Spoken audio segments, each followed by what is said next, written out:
அனைவருக்கும் வணக்கம். நேரில் நான் நேர்களுக்காக நான் VS ரோமா. அதாவது ஒரு அம்மா வயதான பெண்மணி பூ விற்று கொண்டிருந்தார். அப்பொழுது அங்கு வியாபாரம் கொஞ்சம் குறைவாக இருந்தது.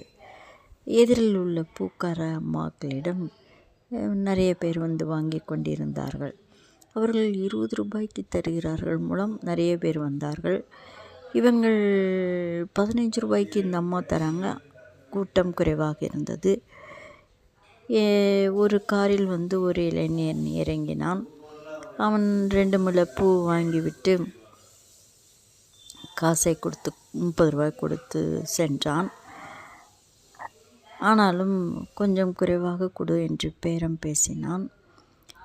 இந்த வயதான பெண்மணிக்கு மிகவும் வருத்தமாக இருந்தது. 20 ரூபாய்க்கு வாங்குறீங்க, 15 ரூபாய்க்கு வாங்க மாட்டேங்கிறீங்கன்னு. அவன் 30 ரூபாய் கொடுத்து கொண்டு சென்றான்.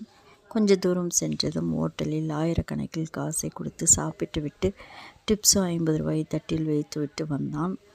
இந்த பூவை பார்த்தவுடன் அவனது மனம் வருந்தியது.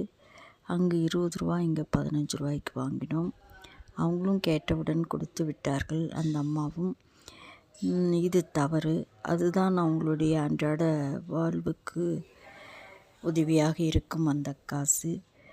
அந்த வழியாக சென்று 100 ரூபாய் நோட்டை நீட்டினான். இது எனக்கு வேண்டாம் தம்பி, கொடுத்து விட்டேன், மீண்டும் காசை வாங்கக்கூடாது, 15 ரூபாய்க்கே இருக்கட்டும், நாளை வாங்கினால் பார்த்து கொள்ளலாம் என்று பெருமிதமாக சொன்னார்.